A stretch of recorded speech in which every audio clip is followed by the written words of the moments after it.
Bonjour l'Afrique et bonjour le monde.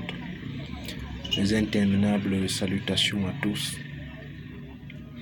Vous savez, il arrive parfois des situations où il est criminel de rester silencieux.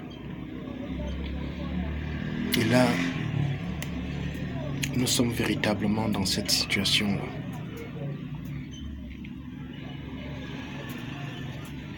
Voilà l'Italie qui vient de prendre une position claire. En insistant sur le fait que la France pille l'Afrique à travers le franc CFA. Je dis bien, c'est l'Italie qui le dit. C'est le gouvernement italien qui déclare cela.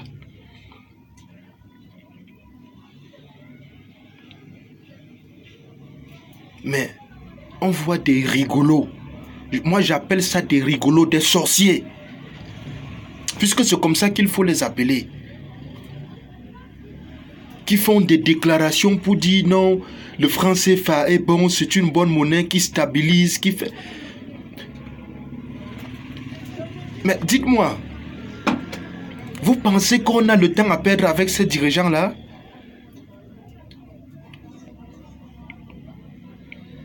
Avez-vous suivi le discours d'Alassane Dramane Ouattara? Pour une deuxième fois, ce monsieur est allé à Paris dire non, le franc CFA c'est une bonne monnaie. C'était hier. Mais vous pensez que... Qu'est-ce qu'on fait avec ce genre de dirigeants? Où est-ce qu'on peut aller avec ce genre de dirigeants? La monnaie dont on parle, c'est le critère de reconnaissabilité et de définissabilité même de la souveraineté. C'est la monnaie. On définit un pays par sa monnaie. On reconnaît un pays souverain par sa monnaie. Pendant que la France, la toute petite France, embrigade près de 14 pays avec le franc CFA. Mais vous trouvez quand même des dirigeants, je ne sais pas si ce sont des malades. Je suis dépassé. Voilà Alassane, s'il est malade qu'on l'amène à l'hôpital. On ne peut plus continuer à diriger nos pays avec des psychopathes. Je ne sais pas. Pendant ce temps, Ibeka est dans le même discours. Non, le franc CFA, c'est une bonne monnaie. Elle stabilise quoi? Elle nous stabilise dans la pauvreté, dans la misère. Voilà nos enfants qui meurent en mer. Et vous allez voir, tous ces enfants-là qui meurent en mer, ce sont les gens qui viennent pour la plupart des pays de la zone franque. Si ce n'est pas le Cameroun, c'est la Côte d'Ivoire. Ce n'est pas la Côte d'Ivoire, c'est le Mali. Ce n'est pas le Mali, c'est le Niger. Ce n'est pas le Niger, c'est le Burkina Faso. C'est le même pays que la France a embrigadé à travers le franc CFA. Et vous trouvez quand même des malades. C'est ça, il faut les appeler des malades. Qui disent que non, c'est une bonne monnaie, elle stabilise. C'est quoi ça? Quelle est cette histoire? Nous devons sortir du franc CFA par tous les moyens, y compris la force. Par tous les moyens. On ne peut plus supporter ça. C'est plus grave que l'esclavage.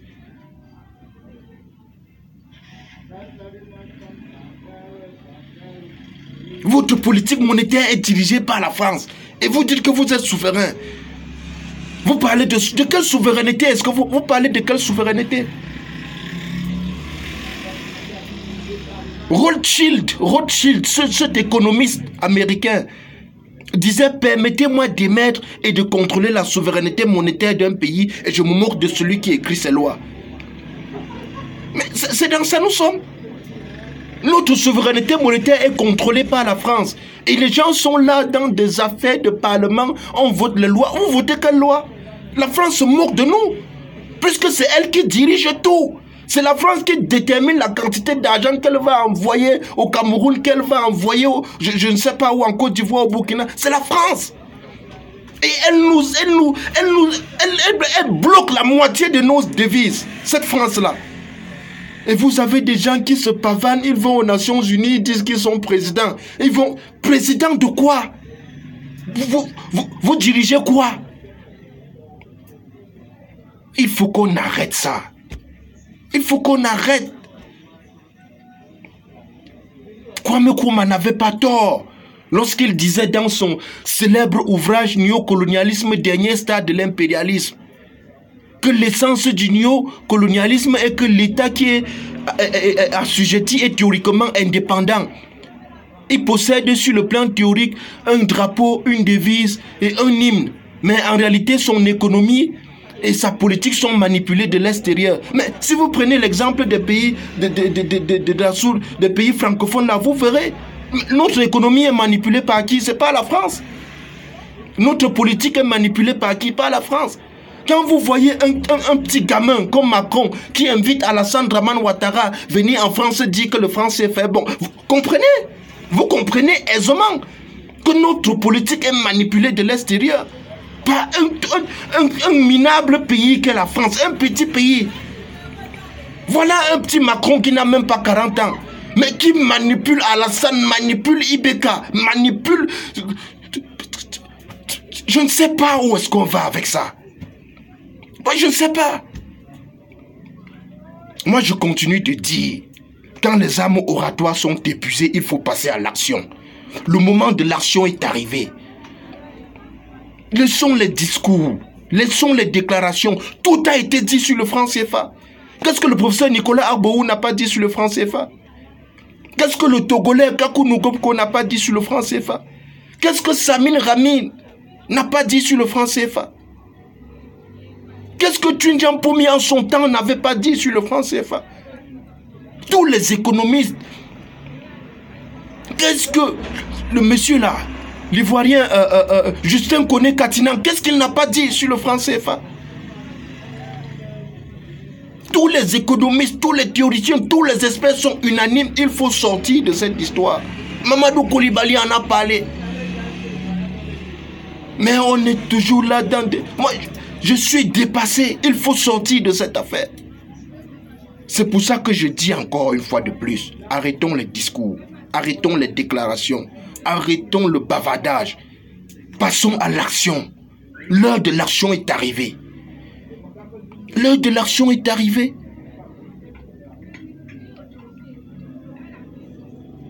C'est pour cette raison que je dis, la marche du 2 mars, initiée en Italie, par des panafricanistes, par le doyen Konaré et ses frères, ses camarades de lutte de ce côté-là.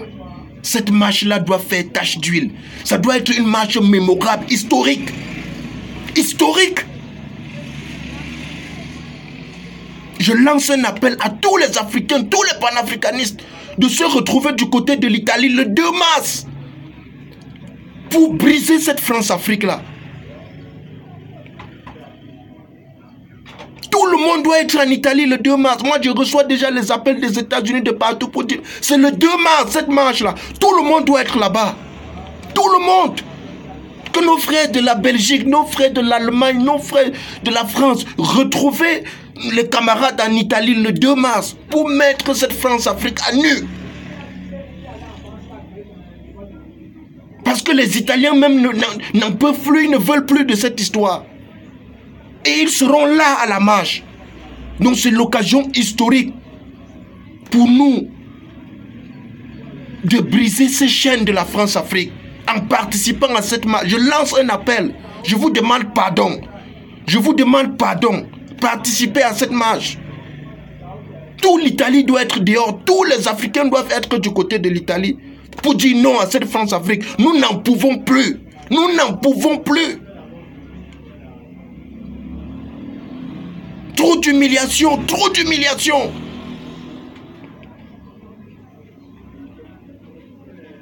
Je préfère m'arrêter là. Bonne continuité à tout le monde.